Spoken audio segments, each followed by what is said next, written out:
Comment le califat est établi selon le dogme sunnite? Quelle est la différence majeure entre sunnites et chiites?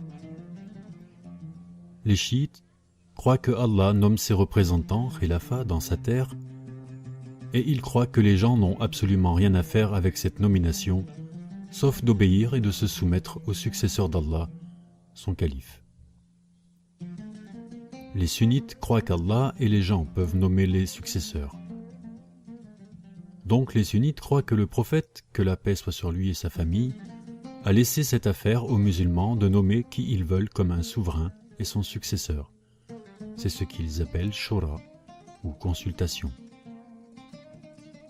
Par trois méthodes.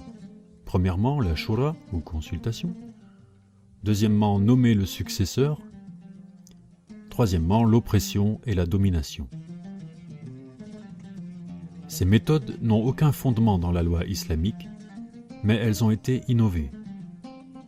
Ici, nous pouvons dire que c'est Abu Bakr qui a été désigné comme successeur par la shura, la première méthode. Et Omar a été désigné par la seconde méthode, quand Abu Bakr l'a nommé pour être son successeur.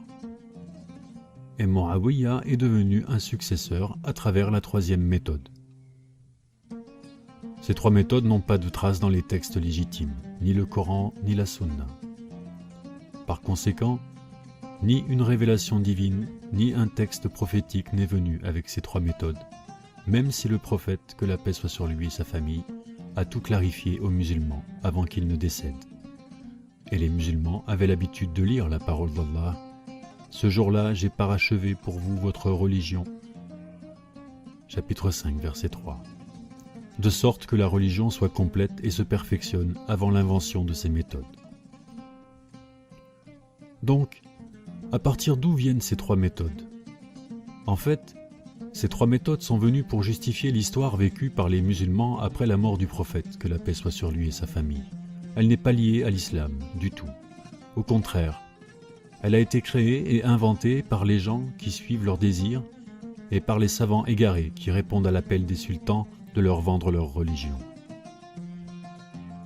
Puisqu'Allah est le seul qui peut connaître l'intérieur de chacun de nous et ainsi déceler le plus sincère, le plus sage et érudit, alors la preuve de la succession se trouve dans les textes divins et testaments des messagers. À chaque nation son imam, et il sera leur témoin au jour du jugement. Comme le Coran a mentionné que les imams guident par le commandement d'Allah, gloire à lui, parce que sans ses conseils, nous serons égarés. Nous fîmes d'eux des imams guidant les hommes par notre ordre.